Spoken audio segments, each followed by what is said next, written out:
You're listening to Paranomaly, stories inspired by the unexplained, the forgotten, and the things people swear they experienced. Every episode begins with fiction, then we explore the real reports, encounters, and mysteries that inspired it. If you've experienced something you can't explain, you can share your story at paranomalymedia.com, and if you enjoy the show, leaving a review helps Paranomaly reach more listeners. Fiction first, then the truth. The roar came from somewhere beyond the storm. At least, I thought it was a roar. The wind had been screaming against the canvas for hours. The mountain made noises of its own. Snow shifted, ice cracked. The cold itself seemed capable of producing sounds that didn't belong in the world of living things. But this was different. This was deeper, longer. The sound of something enormous forcing air through lungs built for a world harsher than ours. Everyone in the tent heard it. Conversation stopped immediately. 9 people. 9 experienced hikers. 9 people who understood mountains better than most. And every one of us froze, waiting, listening. The storm continued hammering the tent. Snow hissed across the fabric. The lantern swung gently overhead, and nobody spoke. Then came another sound, not distant anymore. Close. A heavy impact somewhere outside, like something landing. The tent shifted slightly. One of the others laughed nervously. It wasn't funny, but fear always makes someone laugh. "It's the wind." Nobody answered, because we all knew the wind hadn't made that sound. A second impact came from the opposite side of the tent, hard enough to send loose snow sliding from the roof. Then silence. I remember looking at the others, faces illuminated by weak lantern light, everyone just listening, everyone pretending not to be afraid. Then something moved outside, slow, heavy, and circling. The footsteps didn't crunch through the snow. That was the first thing that felt wrong. There should have been crunching. The snow outside was deep. But whatever was moving out there made almost no sound at all, just pressure. A faint vibration beneath us, as if the mountain itself could feel its weight. A step, then another, moving around the tent, studying us. Someone whispered a prayer and laughed again, higher this time, more frightened. The footsteps stopped directly outside and nobody moved or breathed. Then the side of the tent suddenly bowed inward, canvas stretched and poles groaned. Something pressed against it from outside, almost gently, testing it, feeling it, learning what was inside. There were screams, and the pressure vanished. For 1 second everything was still, then the roar came again, close enough to shake all the snow from the roof. The entire tent erupted into chaos, people shouting and scrambling, falling over each other and equipment, and the sound outside exploded into movement. Something slammed into the tent, hard enough to throw us off balance. Another impact, then another. The poles snapped and canvas collapsed and snow poured inward, and I heard someone yell for a knife and a blade appeared, and the canvas split. A long tear opening directly into the storm. Cold flooded inside immediately. No, not cold. Frigid violence. The kind of cold that attacks, the kind that steals your breath as you inhale. Everyone rushed toward the opening. No boots, no coats, no time. Just panic. We spilled into the darkness, and the storm swallowed us instantly. I hit the snow hard, and I rolled, and I got back to my feet. Someone grabbed my arm, and then vanished into the white. Visibility couldn't have been more than a few feet. The mountain itself had disappeared, the world reduced to wind, snow, and darkness. And somewhere behind us, something alive. Another scream came from the tent, then stopped abruptly. Cut off. Ended. I started running because every instinct in my body demanded distance. My face burned and my lungs felt raw and every breath stabbed. The snow was deep enough that each step became work, and the wind pushed sideways trying to knock me down. I heard voices around me at first, shouting names, calling to one another, then fewer voices, then fewer still. The mountain was separating us, or something else was. A dark shape moved through the storm to my left, too large to be human, gone before I could focus on it. I ran harder. Branches appeared ahead. Trees. The forest. Several others had the same idea. Shelter. Cover. Anything. The mountain offered death. The trees at least offered options. I stumbled downhill and my feet were already numb, past cold, gone. I couldn't feel them anymore. That frightened me more than the pain had. Pain at least meant they still worked. Numbness meant something worse. The trees swallowed me. The wind weakened slightly, not enough, but enough. I leaned against the trunk trying to breathe. Every inhale cut deeper than the last. Somewhere nearby someone shouted, then another voice answered. Relief flooded through me. I wasn't alone. Then came a sound I'll never forget. A crack. Loud and wet. Followed instantly by a scream. A horrible scream. The sound a person makes when the end is within reach. The scream continued for several seconds, then stopped. The silence afterward was somehow worse. I started moving again. Slower now, carefully. The darkness between the trees seemed thicker than it should have been.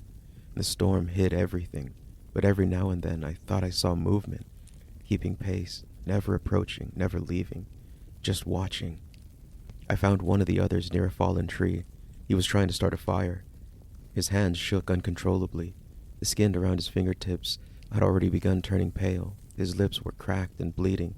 Neither of us spoke. His talking required energy. Energy meant heat, and heat meant survival. And the fire finally caught, small, pathetic, beautiful. For a few minutes we simply stared at it, two frightened animals pretending a handful of flames could save us. Then something moved. Both of us saw it. A silhouette, tall and impossible to judge in the storm. It stood motionless. The firelight reflected from snow swirling around it, yet somehow the shape itself remained dark, as though the light refused to touch it. And my companion stood and called out, and there was no answer. The shape remained perfectly still, then it moved, not quickly or aggressively. It simply stepped behind a tree and vanished. The next morning I would have convinced myself it wasn't real. But there would be no next morning for us. The fire eventually died. The cold returned, stronger than before. We separated, not intentionally. The storm did it. We lost sight of each other, lost sight of everyone. The mountain had become a maze. Hours passed, or maybe minutes. Time stopped making sense. I remember falling and getting up and falling again. My body was failing. My thoughts slowing. Simple decisions becoming impossible. The cold wasn't painful anymore. It was terrifying. It was becoming comfortable. Sleep sounded reasonable. Rest sounded reasonable. I understood then why people freeze to death. The cold doesn't fight forever. Eventually, it convinces you to surrender. I found a depression in the snow, sheltered slightly from the wind. I collapsed into it just for a moment, just long enough to catch my breath. My chest hurt. Every inhale was wrong, like something inside me had shifted. I coughed and blood stained the snow, dark against white. I stared at it without emotion, too tired to care. Then I heard footsteps, real footsteps, approaching slowly. I lifted my head. The silhouette stood at the edge of the depression, closer now. Snow blew through it, or around it. I couldn't tell. It watched me, the way a wolf watches a wounded deer. It was patient and certain. I tried standing, and my legs failed immediately. The creature took one step forward, and I heard the snow compress beneath its weight. Another step closer. My lungs burned, my vision blurred. I knew I was dying, not from the creature, from everything. From the cold, from the injuries, from the mountain, from exhaustion. The creature simply waited, and somehow that made it worse. It hadn't hunted us, it had driven us, like animals, into the storm, into the cold, into our own deaths. I thought of the others, the screams, the cracking sounds, the sudden silences. Maybe they weren't accidents after all. Maybe none of this was. It crouched. For the first time I realized exactly how enormous it truly was. A shape built for darkness, for winter, for a place where people didn't belong. Its outline shifted in the blowing snow, never fully visible, never fully hidden. I wanted to see its face, just once, to know what had done this. Instead, the storm hid it. Even now, even at the end, the mountain refused to share its secrets. The creature leaned closer. I felt warm breath, not human or animal. Something older, something patient. My vision narrowed, darkness closing from the edges. The last thing I saw was a silhouette standing over me, and I understood. The mountain was never empty. We simply arrived uninvited. The story you just heard was inspired by one of the most famous and debated mysteries of the 20th century, the Dyatlov Pass Incident, an event that occurred in the northern Ural Mountains of what was then the Soviet Union in the winter of 1959. More than 60 years later, investigators, historians, scientists, and researchers continue asking the same question. What happened on that mountain? The story begins with 9 experienced hikers, students, athletes, outdoor enthusiasts, people accustomed to harsh conditions. This was not a group of amateurs who wandered into the wilderness unprepared. The expedition was led by Igor Dyatlov, a 23-year-old engineering student. The goal was ambitious but achievable, a long winter trek through some of the most remote terrain in the Soviet Union. The route qualified as a Category 3 expedition, the highest difficulty rating available at the time. Every member of the group had prior experience with difficult winter travel. They knew snow, they knew mountains, they knew survival. That fact becomes important later, because nearly every theory must eventually answer the same question. How did 9 experienced hikers end up dead under circumstances that continue to confuse investigators today? The group began their journey in late January of 1959. Originally there were 10 members. One hiker, Yuri Yudin, became ill early in the expedition and turned back. That decision saved his life. Yudin would later become the last surviving member of the expedition. The remaining 9 continued deeper into the mountains, and at some point during the evening of February 1st, the group established camp on the eastern slope of a mountain known as Kholat-Syakhl. The name roughly translates to Dead Mountain, an unsettling name, though one given long before the incident itself. The hikers pitched their tent on an exposed slope rather than moving further downhill into the protection of the forest. Exactly why remains debated. Perhaps they intended to continue early the next morning, perhaps worsening weather convinced them to stop immediately. Whatever the reason, they settled in for the night. And sometime after darkness fell, something happened. The group never arrived at their destination.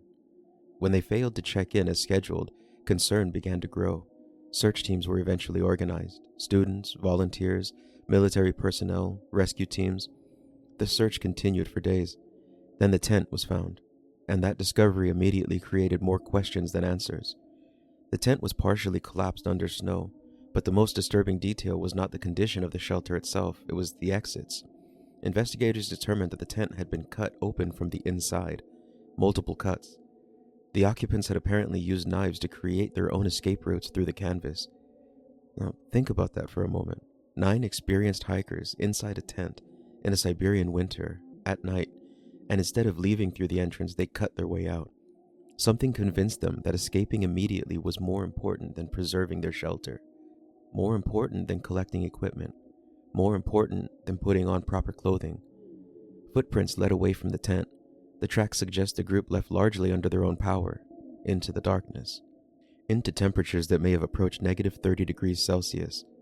Some of the hikers were barefoot, others wore only socks, some were missing jackets, others lacked proper winter gear entirely. And that detail remains one of the most unsettling aspects of the case, because experienced hikers understand what exposure means. They know what that temperature does to the human body. They know how quickly death can arrive. Yet they left anyway. The first bodies were discovered near a large cedar tree at the edge of the forest. 2 members of the group, Yuri Krivonishenko and Yuri Doroshenko, they were found beneath the tree wearing inadequate clothing, and evidence suggests they had attempted to build a fire. Branches above them were broken high into the tree, leading investigators to believe someone may have climbed upwards, possibly searching for the tent, possibly looking for whatever had driven them from it. The condition of the bodies revealed the brutal reality of exposure. Their hands showed injuries consistent with severe cold and attempts to climb the tree. Their skin bore damage associated with prolonged freezing conditions. And nearby lay the remnants of a small fire, a desperate attempt at survival. Not far from them, searchers discovered 3 more bodies, including expedition leader Igor Dyatlov. The positioning of these victims created another mystery. They appeared to be moving back toward the tent, and they never made it. The official cause of death for these first 5 victims was generally attributed to hypothermia, exposure, or cold, the mountain claiming its victims. But the remaining 4 hikers wouldn't be found until months later, and when they were discovered, the mystery deepened dramatically. The final 4 bodies were located in a ravine beneath several meters of snow, Unlike the first victims, these hikers showed severe traumatic injuries. Lyudmila Dubanina suffered devastating chest trauma, multiple fractured ribs, and investigators later compared the force involved to that experienced in a major automobile collision. Yet remarkably, there were relatively few external wounds corresponding to the damage beneath. No obvious crushing injuries on the skin sufficient to explain the extent of the fractures. And another victim, Semyon Zolotaryov, suffered similarly catastrophic rib injuries, several ribs broken, massive internal trauma, and again, injuries suggesting extraordinary force. Nikolai Thibeaux-Brunoli sustained a severe skull fracture. The injury was substantial enough that modern observers often compare it to the effects of a major impact. Yet again, investigators noted the absence of obvious external damage one might expect from such trauma. Then we return to Lyudmila, perhaps the most discussed victim in the entire case. When her body was recovered, portions of soft tissue from her face were missing, most notably her tongue, parts of her lips, sections of facial tissue, and her eyes. At first glance, those details sound something from a horror film, but investigators and later researchers pointed out an important fact. Dubanina's body had spent months beneath snow, water, and environmental exposure. Natural decomposition, scavenging animals, and the movement of water are all capable of producing injuries that appear shocking when viewed out of context. Yet the condition of the body continues to fuel discussions even decades later. Several of the victims also displayed unusual levels of radiation on certain items of clothing. This finding generated enormous speculation. Some theories involved secret military testing, others suggested classified Soviet experiments. Still others argued that readings were explainable through occupational exposure from previous work environments. And even today, debate continues. Then there's the clothing. As investigators examined the bodies, they discovered evidence that some victims had removed clothing from those who had already died. And at first this sounds disturbing, but in reality it reflects a tragic and very human attempt at survival. If one member of the group succumbed to the cold, their clothing became a resource, a final gift to those still alive. The survivors took what they could, layering garments, improvising protection, fighting for every degree of warmth. Despite those efforts, none survived. Over the decades, countless explanations have been proposed. Slab avalanche, military testing, katabatic winds, infrasound, snow instability, human conflict, environmental panic, and of course, the paranormal. In recent years, some researchers have argued that the type of delayed slab avalanche may explain why the group abandoned the tent. According to this theory, shifting snow created a legitimate threat that forced the hikers to evacuate quickly. Disoriented by darkness, weather, and extreme cold, they became separated and ultimately succumbed to exposure and injury. For many, this explanation is convincing. For others, questions remain. Questions about the injuries, questions about the behavior, questions about what exactly happened during those final hours. And that's why the Dyatlov Pass Incident continues to fascinate people more than 6 decades later.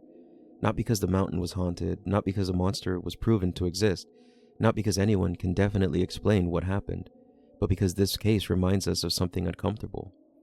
Human beings have walked on the moon, mapped the oceans, split the atom, built machines capable of exploring planets, and yet sometimes questions remain.